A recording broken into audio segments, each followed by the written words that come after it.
নমস্কার, আমি অঙ্কুর। শুরু করছি পলিটিক্স। পহলগামের ঘটনার পরে তীব্র প্রতিক্রিয়া প্রধানমন্ত্রীর। তৎপরতা বেড়েছে তিন বাহিনীর মধ্যেই। দফায় দফায় বৈঠক প্রতিরক্ষা মন্ত্রীর সঙ্গে বাহিনীর শীর্ষ আধিকারিকদের। বাড়ছে উত্তেজনা। একটা যুদ্ধের আবহ তৈরি হয়েছে, যে আবহের উত্তাপ ছড়িয়ে পড়েছে পাকিস্তানেও। অসমর্থিত সূত্রে খবর, পাক চিফ আর্মি জেনারেল আসিম মুনির নাকি তার পরিবারকে ইতিমধ্যেই বিদেশে পাঠিয়ে দিয়েছেন। আর তারপরেই অন্তত ২৫০ সেনা অফিসার আর হাজার খানেক জওয়ান নাকি যুদ্ধের আতঙ্কে ইস্তফা দিতে চেয়েছেন। এমনই সময় পাক সেনাবাহিনীর জারি করা একটি অ্যাডভাইসারি এই মুহূর্তে ভাইরাল সোশ্যাল নেটওয়ার্কে, যেখানে কার্যত স্বীকার করা হয়েছে পহলগাম হত্যাকাণ্ডে পাক যোগের কথা। একই সঙ্গে হুঁশিয়ারি দেওয়া হয়েছে, ভয় পেয়ে কেউ যদি ইস্তফা দেয় তার বিরুদ্ধে কড়া পদক্ষেপ করবে সেনাবাহিনী। এদিকে এরই মাঝে পহলগাম কাণ্ডের তদন্ত শুরু করেছে এনআইএ। পাকিস্তানি মিডিয়ার ভারতে সম্প্রচার নিষিদ্ধ করা হয়েছে। জম্মু কাশ্মীর সীমান্তে পাক গোলাবর্ষণের পাল্টা জবাব দিয়েছে ভারত। দ্বিপাক্ষিক স্তরে এই উত্তেজক আবহেই প্রত্যাঘাতের প্রস্তুতি নিয়ে প্রতিরক্ষা মন্ত্রী রাজনাথ সিং এর সঙ্গে প্রধানমন্ত্রী নরেন্দ্র মোদীর বৈঠক।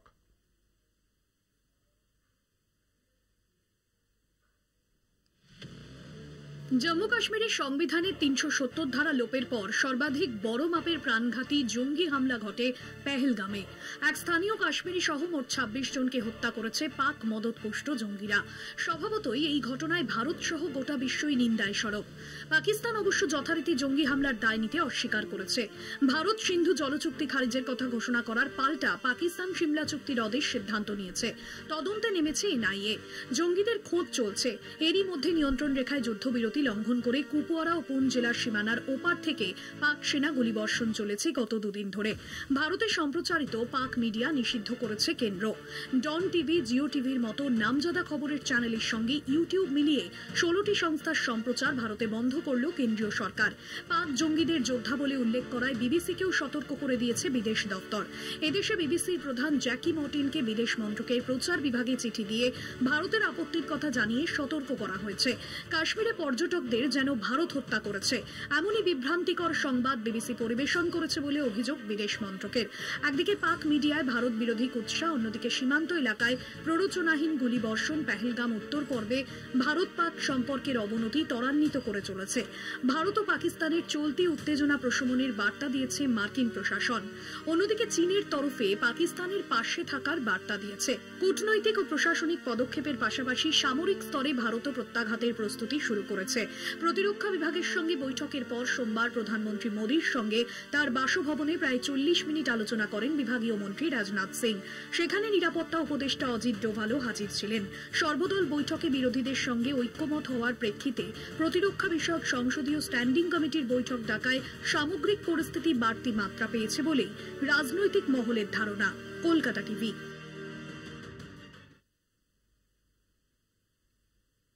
হাতে না মেরে ভাতে মারা, তা অনেকেই বলছেন বটে। বলছি সিন্ধু জলচুক্তির কথা। ২২ এপ্রিল পহলগাম হামলার পরেই নয়াদিল্লির পক্ষ থেকে যে ৫টি পদক্ষেপ ঘোষণা করা হয়, তার মধ্যে অন্যতম সিন্ধু জলচুক্তি রদ করার সিদ্ধান্ত। এই সিদ্ধান্তের পরেই তীব্র প্রতিক্রিয়া দিয়েছে পাকিস্তান।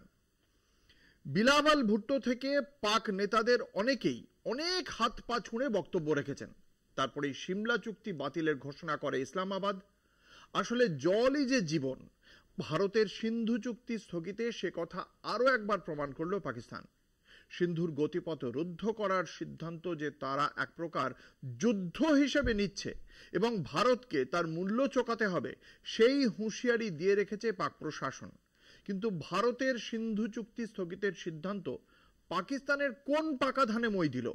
কেনই বা সিমলা চুক্তি পাল্টা বাতিল করতে চায় পাকিস্তান? দেখুন।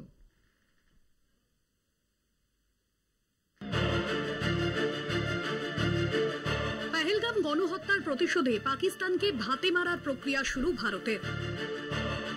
1960 সালে ভারতের তৎকালীন প্রধানমন্ত্রী জওহরলাল নেহরু ও পাক প্রেসিডেন্ট আইয়ুব খানের মধ্যে হওয়া সিন্ধু জলচুক্তি স্থগিতের সিদ্ধান্ত তার অন্যতম পদক্ষেপ, আর তাতেই তেলে বেগুনে জ্বলে উঠেছে পাকিস্তান। কিন্তু কেন? সিন্ধুর জল বন্ধ হলে সবচেয়ে বেশি ক্ষতিগ্রস্ত হবে পাকিস্তানের দেশীয় অর্থনীতি ও খাদ্য নিরাপত্তা। কার্যত সে দেশের 70 থেকে 80% কৃষি ব্যবস্থা সিন্ধু নদীর উপরে নির্ভরশীল। জলের অভাবে কৃষি উৎপাদনে টান পড়লে ব্যাহত হবে খাদ্য নিরাপত্তা। কৃষির পাশাপাশি পাকিস্তানের বিদ্যুৎ পরিষেবার একটা বড় অংশ মেটায় সিন্ধুর জল। জলের অভাবে বিদ্যুৎ উৎপাদন কমে গেলে তার প্রভাব পড়বে জনসাধারণের জীবনযাত্রা ও সামগ্রিক অর্থনীতিতে। কৃষি ও বিদ্যুতের সঙ্গে জড়িয়ে পাকিস্তানের দেশীয় অর্থনীতিও। সে দেশের বাৎসরিক আয়ের প্রায় 1/4 জিডিপি ও 60% রপ্তানি মূল্য আসে ওই দুই ক্ষেত্র থেকে। সিন্ধু চুক্তি স্থগিতে চরম মুদ্রাস্ফীতির মুখে পড়তে পারে পাক প্রশাসন। একই সঙ্গে বিঘ্ন ঘটবে সিন্ধুর অববাহিকা জুড়ে পরিবেশের ভারসাম্যেও, যা রুখাশুখা দেশকে আরও খরার দিকে ঠেলে দেবে। সব মিলিয়ে ভারতের জলচুক্তি স্থগিতে এক ঢিলে অনেক পাখি মরার আশঙ্কায় সিমলা চুক্তি রদের হুঁশিয়ারিতে পাল্টা চাপ তৈরি করতে চেয়েছে পাকিস্তানও। বাংলাদেশের মুক্তিযুদ্ধের পর ভারত ও পাকিস্তানের মধ্যে সম্পর্ক স্বাভাবিক করার লক্ষ্যে পাক প্রেসিডেন্ট জুলফিকার আলী ভুট্টো ও ভারতের প্রধানমন্ত্রী ইন্দিরা গান্ধীর মধ্যে 1972-এ যে চুক্তি হয়েছিল সেটাই এখন অমান্য করতে চাইছে শেহবাজ শরীফের সরকার। আর তাহলে দুই দেশের সার্বিক সমঝোতায় বড়সড় চির ধরবে, তাতে কোনো সংশয় নেই। কলকাতা টিভি।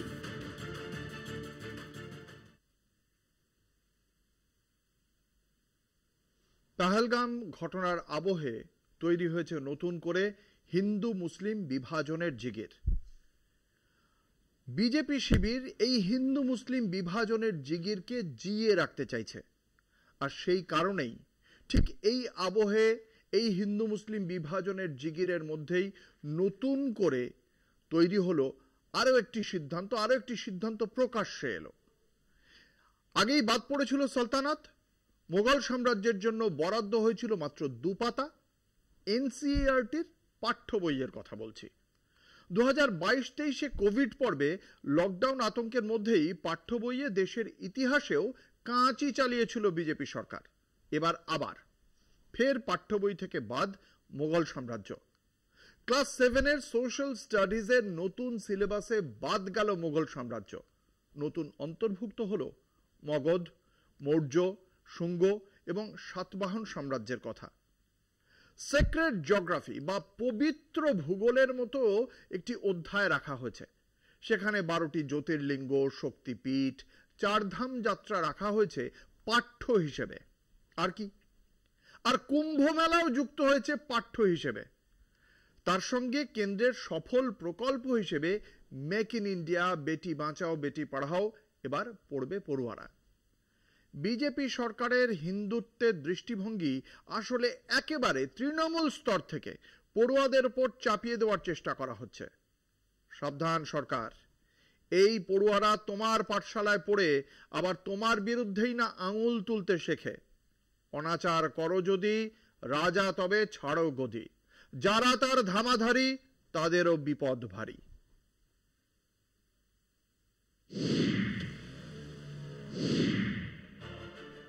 ফের পাঠ্য বইয়ে পরিবর্তন করল এনসিইআরটি বা national council of educational research and training. পরিবর্তিত পাঠ্যক্রম থেকে বাদ পড়ল দিল্লির মুঘল এবং সুলতানি সাম্রাজ্যের ইতিহাস। 7ম শ্রেণীর সমাজবিজ্ঞানের পরিবর্তিত সিলেবাসের নয়া সংযোজন হিসেবে রাখা হয়েছে মগধ, মৌর্য, শুঙ্গ এবং সাতবাহন সাম্রাজ্যের কথা। 2025 সালে উত্তরপ্রদেশের প্রয়াগরাজে হওয়া কুম্ভ মেলার প্রসঙ্গ অন্তর্ভুক্ত করা হয়েছে নতুন পাঠ্য বইয়ে। চলতি বছর থেকেই 7ম শ্রেণীর পড়ুয়াদের জন্য নতুন সমাজবিজ্ঞানের বই প্রকাশ করেছে এনসিইআরটি। পুরনো বইয়ে মুঘল এবং সুলতানি সাম্রাজ্য নিয়ে আলাদা 2টি অধ্যায় ছিল। নতুন বই থেকে ওই 2টি অধ্যায় বাদ পড়েছে। পরিবর্তে এসেছে প্রাচীন ভারতীয় সাম্রাজ্যের উপর লেখা নতুন অধ্যায়। এনসিইআরটির নির্দেশিকা অনুসারে গত কয়েক বছরে আমূল পরিবর্তন ঘটেছে 6ষ্ঠ থেকে দ্বাদশ শ্রেণীর পাঠ্যক্রমে। বাদ পড়েছে মোগল যুগ, ডারউইনের বিবর্তনবাদ, নারী আন্দোলনের ইতিহাস, ভারতের সামাজিক বৈষম্যের মতো গুরুত্বপূর্ণ বিষয়। প্রতিটি গুরুত্বপূর্ণ বিষয় পাঠ্যক্রম থেকে বাদ পড়ার পরই বিতর্কের ঝড় উঠেছে শিক্ষা মহলে। অভিযোগ উঠেছে বিজেপি মূলত তাদের সংকীর্ণ রাজনৈতিক স্বার্থ এবং দৃষ্টিকোণ থেকেই পাঠ্যক্রম থেকে ছেঁটে ফেলার বিষয়গুলি ঠিক করছে। ফের 1ম থেকে 8ম শ্রেণী পর্যন্ত বিভিন্ন পাঠ্যপুস্তক সংস্কারের কাজে হাত দিয়েছে এনসিইআরটি। নতুন বইগুলিতে ভারতীয় সভ্যতার সংস্কৃতির ওপর জোর দেওয়া হচ্ছে বলে সূত্রের খবর। তবে প্রাচীন সভ্যতা সংস্কৃতির ইতিহাস পড়াতে গিয়ে কি করে কুম্ভ মেলার ইতিহাস পাঠ্যক্রমে অন্তর্ভুক্ত হয় সেই নিয়ে উঠছে প্রশ্ন। তবে কি যোগী সরকারের ঢাক পেটাতেই ইতিহাসের পাতায় জায়গা করে নিতে চাইছে বিজেপি সরকার? 2025-এ কুম্ভ মেলার বিপর্যয়ের কথা কি আদৌ উল্লেখ থাকবে পাঠ্যক্রমে? এই প্রশ্নের উত্তরে যদিও চুপ এনসিইআরটি। ভারতের ইতিহাসে মোগল সাম্রাজ্য ওতপ্রোতভাবে জড়িত। সেখানে শুধুমাত্র রাজনৈতিক স্বার্থ চরিতার্থ করতে ইতিহাস বাদ দেওয়ার ঘটনায় নিন্দার ঝড় উঠেছে শিক্ষা মহলে। কলকাতা টিভি।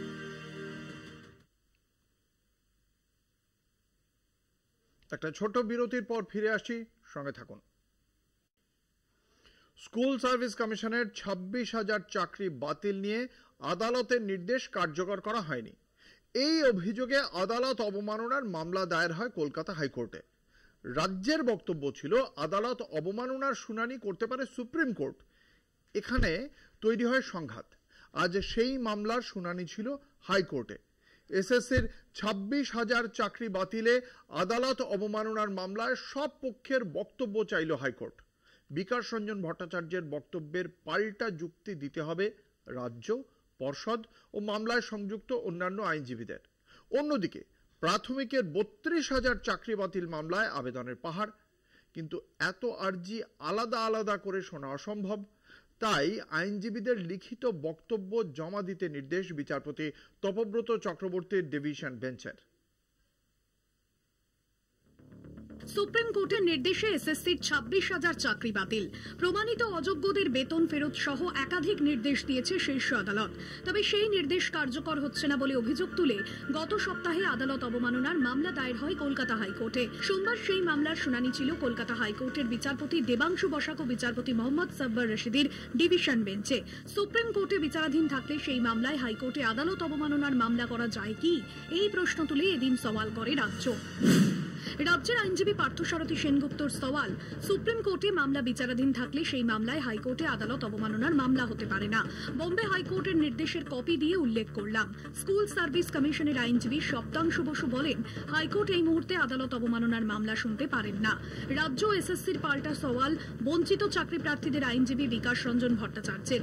আইন অনুযায়ী নির্দেশটা কার্যকর করা হচ্ছে কিনা সেটাই বিবেচ্য। শীর্ষ আদালতে মামলা বিচারাধীন থাকলেও মূল নির্দেশটা ছিল হাইকোর্টেরই। বিচারপতি দেবাংশু বসাক বলেন, সুপ্রিম কোর্ট হাইকোর্টের নির্দেশের বেশ কিছু পরিবর্তন করেছে, নির্দেশের বেশ কিছু জায়গায় হস্তক্ষেপ করেনি। তার মানে কি হাইকোর্ট বা সুপ্রিম কোর্ট দুটি আদালতেই অবমাননার মামলা করা যায়? বিকাশ রঞ্জন ভট্টাচার্য বলেন, কেউ চাইলে হাইকোর্টের কাছে আবেদন করতেই পারে। বিভিন্ন আদালতের নির্দেশ কপি এদিন বিচারপতি দেবাংশু বসাকের ডিভিশন বেঞ্চে তুলে দেওয়া হয়। 1 মে বিকাশ রঞ্জন ভট্টাচার্যের বক্তব্যের পাল্টা যুক্তি দেবে রাজ্য, পর্ষদ ও মামলায় সংযুক্ত অন্যান্য আইনজীবীরা। ওই দিন ফের শুনানি। এদিকে সোমবার প্রাথমিকের 32,000 চাকরি বাতিল মামলার শুনানিও ছিল কলকাতা হাইকোর্টে। এই মামলায় 50টিরও বেশি আবেদন জমা পড়েছে, কিন্তু এত আর্জি পৃথকভাবে শোনা অসম্ভব। তাই আইনজীবীদের লিখিত বক্তব্য জমা দিতে নির্দেশ বিচারপতি তপব্রত চক্রবর্তীর ডিভিশন বেঞ্চের। আমাদের ক্ষেত্রে এখন অবধি কোনো এভিডেন্সই নেই, আমরা কোনো এভিডেন্সই পাইনি যেটা সিবিআই তদন্তে পেয়েছে। যেটা পেয়েছেন সেটা 236 জন কি আদার্স 73 জন, সেটা ওই 16 সালের রিক্রুটমেন্ট অনুযায়ী বা 2017 সালে যারা রিক্রুট হয়েছিল তাদের কেউ নয়। দয়া করে আপনারা এইটা বলবেন যে 2016 সালের সঙ্গে অন্য জিনিসগুলোকে গুলিয়ে ফেলবেন না। প্রাথমিকের 32,000 চাকরি বাতিল মামলার পরবর্তী শুনানি 7 মে। পীযূষ কান্তি নাগের রিপোর্ট, কলকাতা টিভি।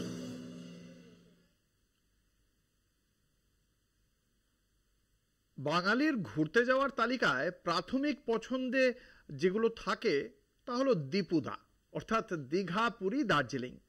কলকাতা থেকে কয়েক ঘন্টায় দীঘা পৌঁছে সাগর জলে স্নান করার মজা বাঙালি এতদিন নিয়েছে। এবার সেই আনন্দে একটা বাড়তি মাত্রা যোগ করলো ধর্মীয় আকর্ষণ। পুরীর মতো দীঘাতেও হয়েছে জগন্নাথ ধাম।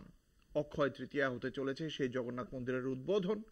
মন্দির উদ্বোধনে মুখ্যমন্ত্রী মমতা বন্দ্যোপাধ্যায় ইতিমধ্যেই পৌঁছে গেছেন দীঘায়। পুরীর দৈতাপতির উপস্থিতিতে বিভিন্ন পুণ্যক্ষেত্রের জল দিয়ে চলছে মহাযজ্ঞ। 3টি এসি হ্যাঙ্গারে 13,000 দর্শক আসন। শিল্পপতিদের জন্য কনভেনশন সেন্টার, সাধারণের জন্য টেন্ট। পদপিষ্টের মতো দুর্ঘটনা এড়াতে রেলওয়ে স্টেশনে বাড়তি পুলিশ। দেখভালের দায়িত্বে 6 মন্ত্রী, সব মিলিয়ে উদ্বোধন ঘিরে দীঘায় এখন সাজো সাজো রব। পশ্চিমবঙ্গে নয়া শ্রীক্ষেত্র দীঘা। অক্ষয় তৃতীয়ায় দীঘার জগন্নাথ মন্দিরের উদ্বোধন, সমুদ্র পাড়ে সাজো সাজো রব, শহরে ঢোকার পথে আঁটো-সাঁটো নিরাপত্তা। দীঘায় পৌঁছেছেন মুখ্যমন্ত্রী মমতা বন্দ্যোপাধ্যায়। ভিড় সামলাতে একগুচ্ছ প্রশাসনিক পদক্ষেপ রাজ্য সরকারের।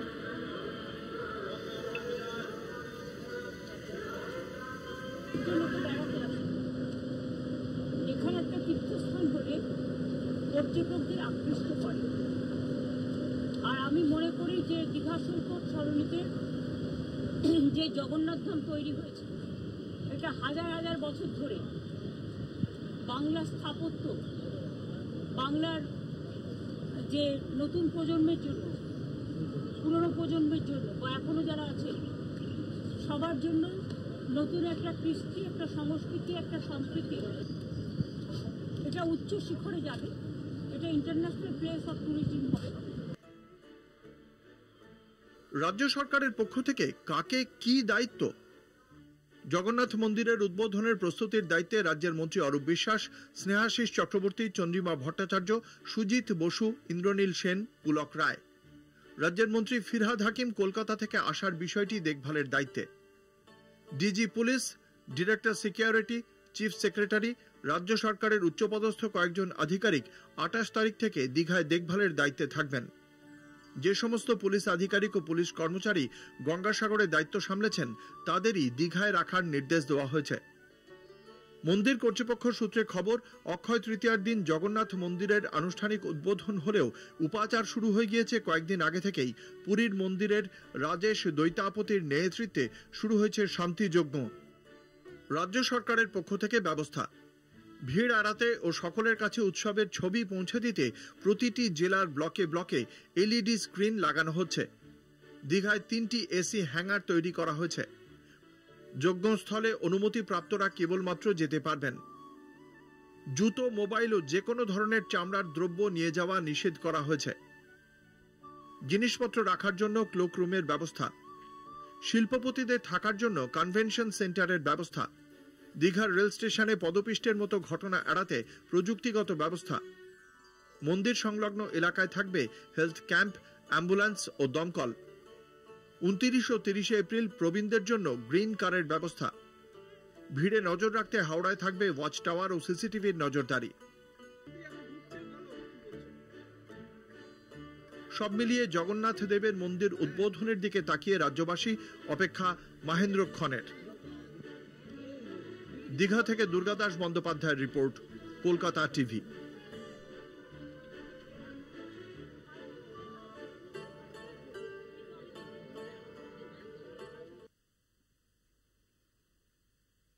একটা ছোট্ট বিজ্ঞাপনী বিরতির পর আবারও ফিরে আসছি, দেখতে থাকুন পলিটিক্স। বিরতির পর ফিরে এলাম, আপনারা দেখছেন পলিটিক্স, আপনাদের সঙ্গে রয়েছে আমি অঙ্কুর। বিশ্বের সবচেয়ে বড় দল সম্পর্কে একথা বিজেপি হামেশাই বলে থাকে। তা এই দলে একটু একটু সমস্যা থাকতেই পারে। তো হয়েছে কি, গত লোকসভার আগে দলের সভাপতি শ্রীযুক্ত জগৎ প্রকাশ নাড্ডা তিনি বলেছিলেন দল এখন স্বাবলম্বী। আসলে রাষ্ট্রীয় স্বয়ংসেবক সংঘের যে আর সাহায্য বা খবরদারি বিজেপি পছন্দ করবে না, ঠাড়ে ঠোড়ে তাই বলেছিলেন নাড্ডা। তারপর লোকসভা নির্বাচনে জেডিইউ আর টিডিপির মতো দুই দলের ক্রাচ বগলে নিয়ে লোকসভার সংখ্যাগরিষ্ঠতা পেতে হয়েছে সর্ববৃহৎ দলকে। তারপর রাজস্থান ও দিল্লির নির্বাচনে আরএসএস হাল ধরেছিল বলেই ভোট বৈতরণী পার হয় বিজেপি। তাই তারপর থেকে আরএসএস এর সঙ্গে সমঝোতার মাধ্যমে দলের সর্বভারতীয় সভাপতি স্থির করতে চাইছে বিজেপি, কিন্তু মিলছে না সমাধান সূত্র। রাজ্যের অবস্থাও তথৈবচ। সময়সীমা পার হয়ে গেলেও এখনো সভাপতি ঠিক করতে পারেনি বিজেপি। দলীয় কোন্দলের জেরে থমকে কেন্দ্র ও রাজ্যের সভাপতির নির্বাচন। 15 এপ্রিলের মধ্যে কেন্দ্র ও রাজ্যগুলির সভাপতি ঘোষণার কথা ছিল, কিন্তু সময় পেরিয়ে গেলেও সে কাজে গতি আসেনি। নাম ঘোষণা না হওয়া পর্যন্ত আপাতত দায়িত্বে নাড্ডাই। দলে নতুন সভাপতি নির্বাচন ঘিরে বিজেপি ও রাষ্ট্রীয় স্বয়ংসেবক সংঘ বা আরএসএস এর মধ্যে দ্বন্দ্ব প্রকট হয়েছে। একদিকে নিজেদের ঘনিষ্ঠ কোনো নেতাকে সভাপতি পদে বসাতে চেয়েছেন মোদি শাহ, অন্যদিকে আরএসএস চাইছে দলের শীর্ষ পদে তাদের পছন্দের কাউকেই বসানো হোক। তাই ডেডলাইন পেরিয়ে গেলেও সভাপতি ঠিক করতে ব্যর্থ বিজেপি।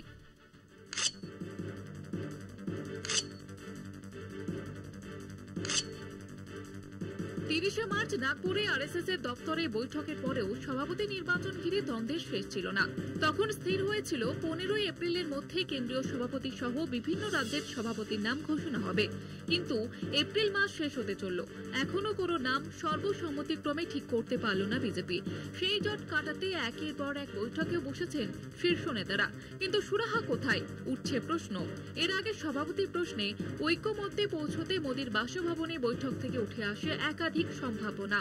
মোদি শাহের প্রথম পছন্দ মনোহর লাল খট্টর, তবে এখনো নির্বাচন নিয়ে টানাপোড়েন চলছে। দিল্লি সূত্রে খবর, নতুন নাম ঘোষণা হওয়া পর্যন্ত নাড্ডাকে সভাপতির কাজ চালাতে বলা হয়েছে।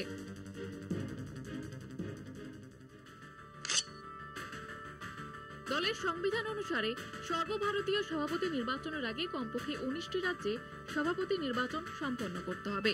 উত্তরপ্রদেশ, মধ্যপ্রদেশ, গুজরাট, ওড়িশা, পশ্চিমবঙ্গের মতো গুরুত্বপূর্ণ রাজ্যগুলিতে সভাপতি নির্বাচনের কাজ এখনো বাকি রয়েছে।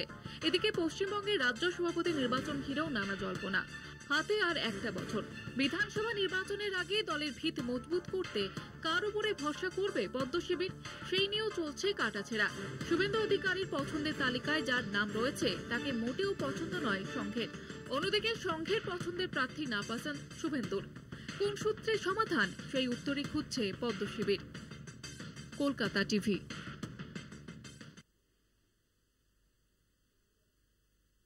বাংলায় প্রবাদ আছে, বড় গরু যে গোয়ালে যায় ছোট গরুও সেই গোয়ালে যায়। আর বিজেপি তো গরুকে মাতা বলে, স্বাভাবিকভাবেই তারা এই প্রবাদ অক্ষরে অক্ষরে মেনে চলে। বিজেপির শীর্ষ নেতার এন্টায়ার পলিটিক্যাল সায়েন্সের ডিগ্রির কথা দেশবাসী জানে। আরেক অভিনেত্রী থেকে বিজেপি জমানার প্রাক্তন শিক্ষামন্ত্রী একবার এক এক রকম শিক্ষাগত যোগ্যতা সার্টিফিকেট দিয়ে বিখ্যাত হয়ে গিয়েছিলেন। এবার সেই তালিকায় নাম তুললেন আরেক হেভিওয়েট নেতা, উত্তরপ্রদেশের উপমুখ্যমন্ত্রী কেশব প্রসাদ মৌর্য। শিক্ষাগত জাল নথি দিয়ে লোকসভা বিধানসভা ভোটে লড়ার অভিযোগ তাঁর বিরুদ্ধে। এলাহাবাদ হাইকোর্টে তাঁর বিরুদ্ধে আবেদন গৃহীত হয়েছে। বিজেপি সাংসদ নিশিকান্ত দুবের বিরুদ্ধেও একই অভিযোগ মহুয়া মৈত্রের। বিজেপির প্রবীণ নেতা তথা উত্তরপ্রদেশের উপমুখ্যমন্ত্রী কেশব প্রসাদ মৌর্যের বিরুদ্ধে শিক্ষাগত জাল ডিগ্রির অভিযোগ। বিভিন্ন নির্বাচনের প্রতিদ্বন্দ্বিতা করার সময় এবং পেট্রোল পাম্প দখল করার সময় জাল ডিগ্রি ব্যবহারের অভিযোগ। এলাহাবাদ হাইকোর্টে কেশবের বিরুদ্ধে আবেদন প্রয়াগরাজের একজন বিজেপি নেতা এবং সমাজকর্মীর। অভিযোগে ফৌজদারি মামলা দায়েরের দাবি। আবেদন গ্রহণ করেছে এলাহাবাদ হাইকোর্ট। বিজেপির সবচেয়ে বিশিষ্ট ওবিসি নেতাদের মধ্যে মৌর্য উত্তরপ্রদেশের মুখ্যমন্ত্রী পদের অন্যতম প্রতিযোগী। 24 এপ্রিল 2024 বিচারপতি সঞ্জয় কুমার সিং এর একটি বেঞ্চ সুপ্রিম কোর্টের আদেশে আলোক ত্রিপাঠীর আবেদন গ্রহণ করে, যাতে ফৌজদারি রিভিশন দাখিল করতে 318 দিনের বিলম্বকে সমর্থন করা হয়। 2025 সালের জানুয়ারিতে সুপ্রিম কোর্ট 1 ফেব্রুয়ারি 2024 সালের হাইকোর্টের আদেশ বাতিল করে। ত্রিপাঠীর রিভিশন আবেদন দাখিল করতে দেরি হওয়ায় আদেশ বাতিল করা হয়েছিল। 2021 সালে ত্রিপাঠী প্রয়াগরাজের অতিরিক্ত প্রধান ম্যাজিস্ট্রেটের আদালতে ফৌজদারি কার্যবিধির 156(3) ধারার অধীনে একটি আবেদন দাখিল করেন। তিনি বলেন, তিনি প্রয়াগরাজের পুলিশের কাছে অভিযোগ দায়ের করেছিলেন, কিন্তু তারা তার আবেদনের উপরে কোনো ব্যবস্থা করেনি। মৌর্যের বিরুদ্ধে তার আবেদনে ত্রিপাঠী 3টি প্রধান অভিযোগ করেছেন। বিজেপি নেতার বিরুদ্ধে জাল ও অনুপযুক্ত শিক্ষাগত নথি জমা দিয়ে কৌশাম্বীতে একটি পেট্রোল পাম্প তৈরির অভিযোগ। 2007, 2012 বিধানসভা নির্বাচন এবং 2014 সালের লোকসভা নির্বাচনে জালে নথি দিয়ে প্রতিদ্বন্দ্বিতা করা। তবে অতিরিক্ত প্রধান ম্যাজিস্ট্রেট নম্রতা সিং জানান, ত্রিপাঠীর জমা দেওয়া দুটি মার্কশিটই যাচাই করা হয়নি। অন্যদিকে একইভাবে জাল শিক্ষাগত নথি ব্যবহারের অভিযোগ উঠেছে বিজেপি সাংসদ নিশিকান্ত দুবের বিরুদ্ধেও। অভিযোগ তুলেছেন তৃণমূল সাংসদ মহুয়া মৈত্র। কেশব আগাগোড়াই যোগী বিরোধী, তাই এর পেছনে কোনো রাজনৈতিক ষড়যন্ত্র রয়েছে কিনা তা নিয়েও শুরু হয়েছে জল্পনা। কলকাতা টিভি।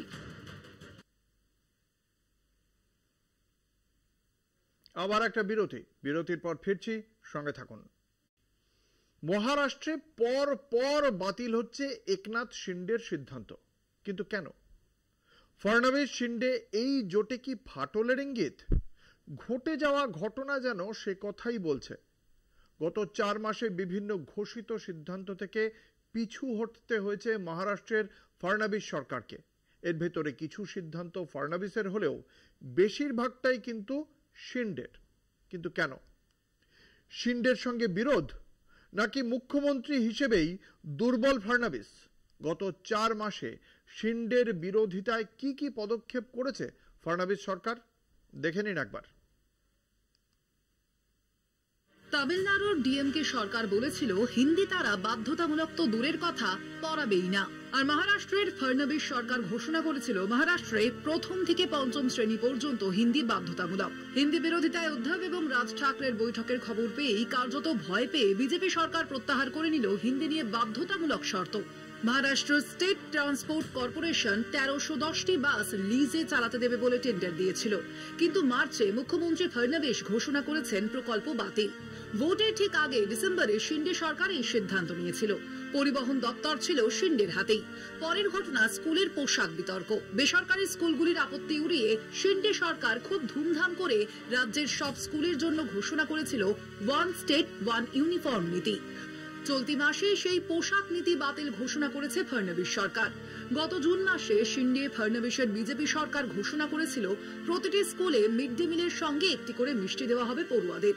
গত জানুয়ারি মাসে সরকার থেকে বলা হয়েছে সরকার মিড ডে মিলের সঙ্গে মিষ্টির দায়িত্ব নিতে পারবে না।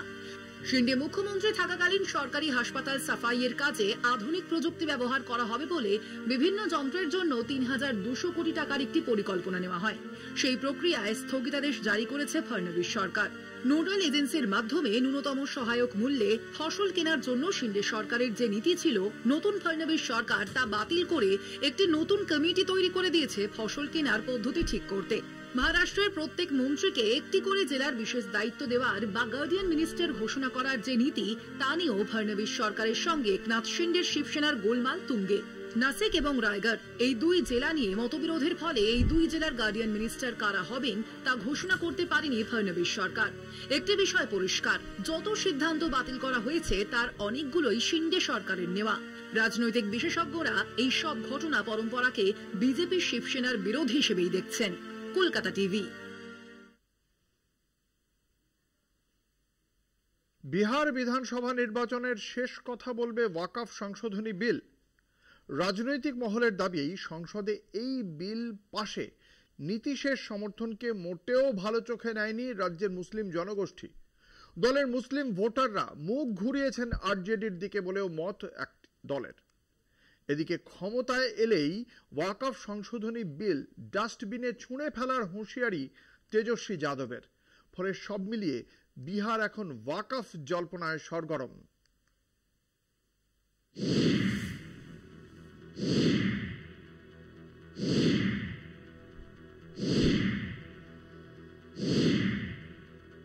ওয়াকফ বিল পাশের পর বিহার বিধানসভা নির্বাচনে তার প্রভাব নিয়ে জোর জল্পনা রাজ্যে। ইতিমধ্যে ক্ষমতা এলে বিলটিকে ডাস্টবিনে ছুড়ে ফেলার কথা জানিয়েছেন রাষ্ট্রীয় জনতা দলের নেতা তেজস্বী যাদব। বিলটিকে চ্যালেঞ্জ জানিয়ে সুপ্রিম কোর্টে আবেদনকারীদের সঙ্গে যোগ দিয়ে আবেদন জানানো হয়েছে বলেও জানিয়েছে তেজস্বী। তবে এই মন্তব্যের তীব্র বিরোধিতা করে কেন্দ্রীয় মন্ত্রী গিরিরাজ সিং এর অভিযোগ, বাংলায় পথে হাঁটার চেষ্টা করছেন তেজস্বী। বক্তব্যের মধ্যে দিয়ে পশ্চিমবঙ্গের তৃণমূল সরকারের ওয়াকফ বিলের সংশোধনী মেনে না নেওয়া দিকে প্রচ্ছন্ন ইঙ্গিত টেনেছেন গিরিরাজ। প্রায় 18% মুসলিম ধর্মাবলম্বী মানুষের বাস বিহারে। শিয়া ও সুন্নি ওয়াকফ বোর্ডের অধীনে রেজিস্ট্রিকৃত রাজ্যের প্রায় 3000 সম্পত্তির মধ্যে প্রায় 400 সম্পত্তি সংক্রান্ত মামলা এখনো পাটনা হাইকোর্টে এবং ওয়াকফ ট্রাইব্যুনালে অমীমাংসিত অবস্থায় রয়েছে। রাজ্যে নিম্নবর্গীয় এবং দলিতদের পর জনসংখ্যার বিচারে তৃতীয় স্থানে রয়েছেন মুসলিমরা। কেন্দ্রের এই সংশোধনী বিল গোটা ধর্মীয় সম্প্রদায়কে বিপত্তির মুখে দাঁড় করিয়েছে বলে মনে করে বিভিন্ন মুসলিম সংগঠন। রাজ্যের মুসলিম সম্প্রদায়ভুক্ত মানুষের দাবি, এই সংশোধনী সংবিধানের 26B ধারা অনুযায়ী ধর্মাচরণের অধিকারকে মান্যতা দিচ্ছে না। তাদের আরও দাবি, সম্প্রদায়ের মানুষের কাছে ইতিমধ্যেই বার্তা পৌঁছেছে যে কেন্দ্রীয় সরকার মুসলিমদের ধর্মীয় অধিকারে হস্তক্ষেপ করছে। তাহলে বিহারে ওয়াকফ সংশোধনীর ভবিষ্যৎ কি হতে চলেছে? মুসলিম ভোটারদের মন ফিরে পেতে কোন পথে হাঁটেন নীতিশ এবং মুখ ঘোরানো মুসলিমদের ভোটারদের নিজেদের দিকে আনতে কি পরিকল্পনাই বা নেয় আরজেডি, সেদিকেই নজর গোটা দেশের রাজনৈতিক মহলের। কলকাতা টিভি।